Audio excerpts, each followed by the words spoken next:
lorsque tu verras la terre d'Israël refleurir, sache bien qu'il s'agira d'un signe inéluctable.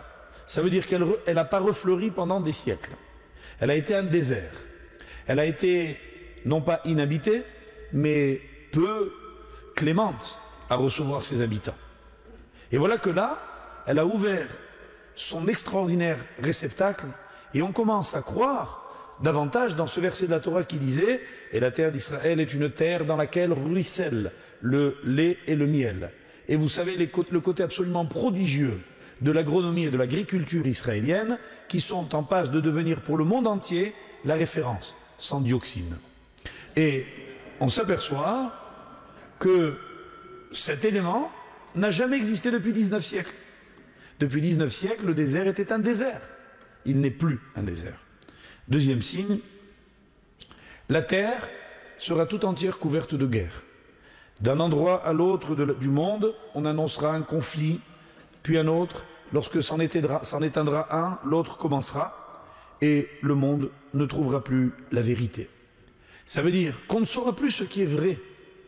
On est dans un siècle, dans une période de l'histoire, dans laquelle jamais l'information a été aussi dense, dans laquelle elle n'a jamais été aussi précise. Des chaînes de télévision couvrent le monde entier, sont capables en direct de filmer, d'informer de tous les événements. On y voit plus clair. On sait tellement qu'on ne sait plus rien.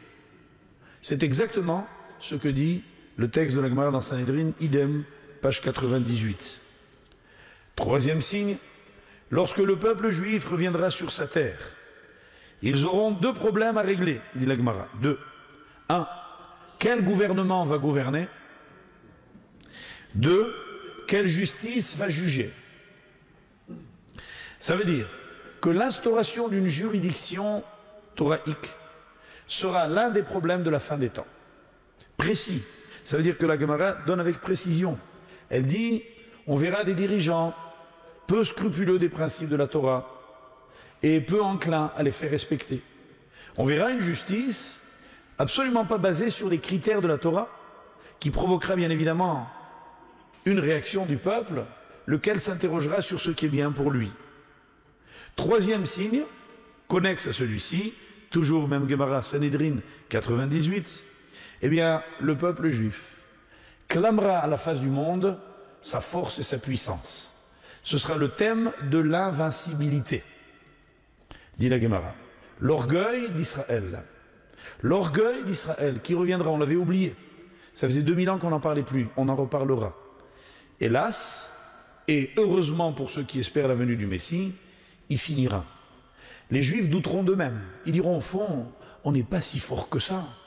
Paradoxe du monde d'aujourd'hui, Israël gagne une guerre, puis deux, puis trois, puis quatre, puis cinq, et se trouve d'une extraordinaire faiblesse. Alors qu'ils pensaient avoir l'armée la plus puissante du monde, ils s'aperçoivent que cette armée opérationnelle, une armée qui a fait ses preuves, extrêmement bien organisée, mobile, capable de relever le défi d'armées beaucoup plus puissantes qu'elle, ne peut pas faire la paix dans son territoire. Étrange. C'est ce que disait la Gemara Sanhedrin, page 98. Sixième signe, triste à dire, mais hélas, facile à constater, les sages d'Israël seront méprisés. Les Chachamim n'occuperont pas leur place. On dira, mais les rabbins, c'est quoi? On dira, mais pourquoi cette hégémonie des rabbins? Et on tentera de les rabaisser, de les occulter, de les ignorer, de les mépriser. Et ce monde, qui sera une véritable souffrance pour ceux qui respectent la Torah, qui connaissent la valeur des maîtres, sera ressenti comme un signe ultime de cette venue. Septième signe, et vous me direz si vous ne le constatez pas tous les jours, la terre donnera ses fruits, mais la vie sera chère. Qu'est-ce que ça veut dire? Ça veut dire que dans l'histoire de l'humanité, pendant des millénaires, on a observé une règle. C'est la raréfaction des produits qui provoquait l'augmentation des prix. Ce qui est rare est cher. Aujourd'hui, dites-moi, vous savez ce qu'on fait des poulets? On les jette. Des œufs, on les casse. Du beurre, on le fait fondre. Du blé, on le distribue. La terre manque. Si les hommes meurent de faim, vous croyez que c'est parce qu'il n'y a pas de quoi manger? Il n'y a jamais eu autant de quoi manger. Des trésors de provisions croulent partout. Et la vie est chère. Ça veut dire que ce n'est pas l'économie qu'on a connue, mais une nouvelle économie. Les données de l'économie changeront à la fin des temps, dira le Talmud. La vigne donnera ses fruits, mais on n'arrivera pas à les consommer.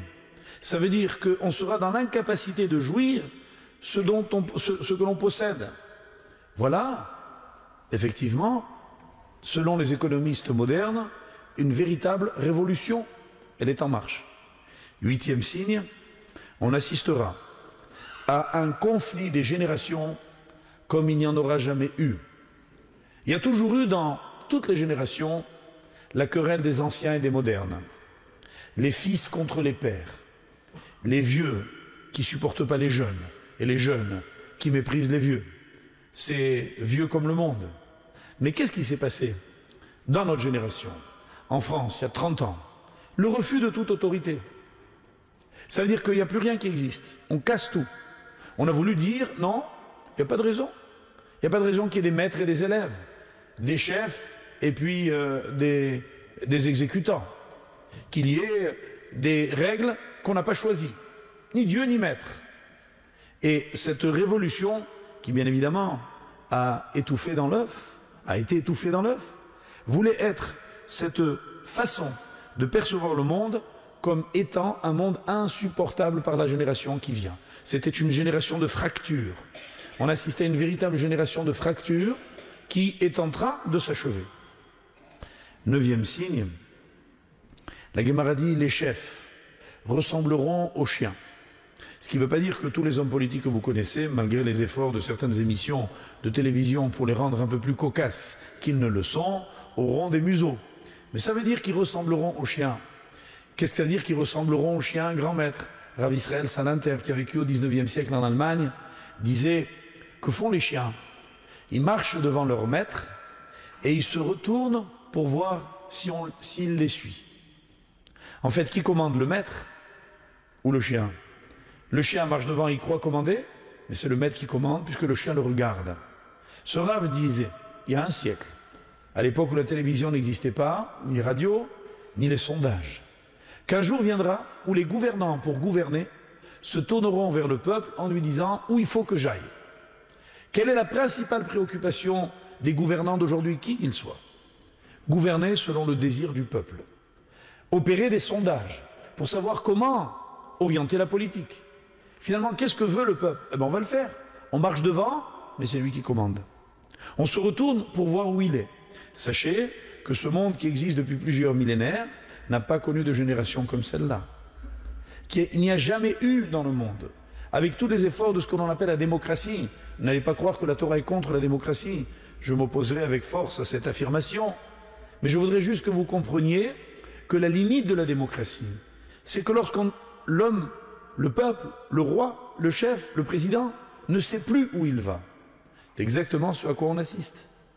Quel est aujourd'hui l'homme politique qui a une vision des choses et il propose aux gens de le suivre. Viendra qui voudra, mais au moins il le dit. Regardez qu'est-ce que c'est que le monde de la Torah. Est-ce que vous croyez que les Chachamim ont fait des sondages? Est-ce qu'on vous a envoyé un texte en vous disant « Êtes-vous pour ou contre le Shabbat ?»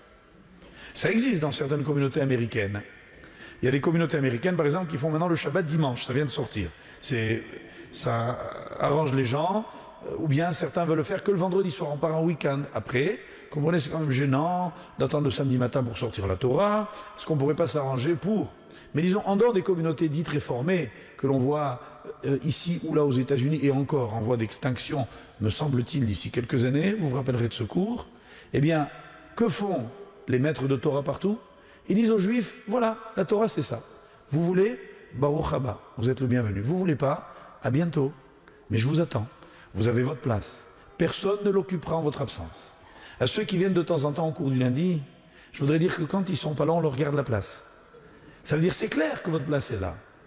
Vous venez ou pas l'occuper dans la Torah, mais c'est votre place. La Torah, on ne vous la prend pas, elle vous attend.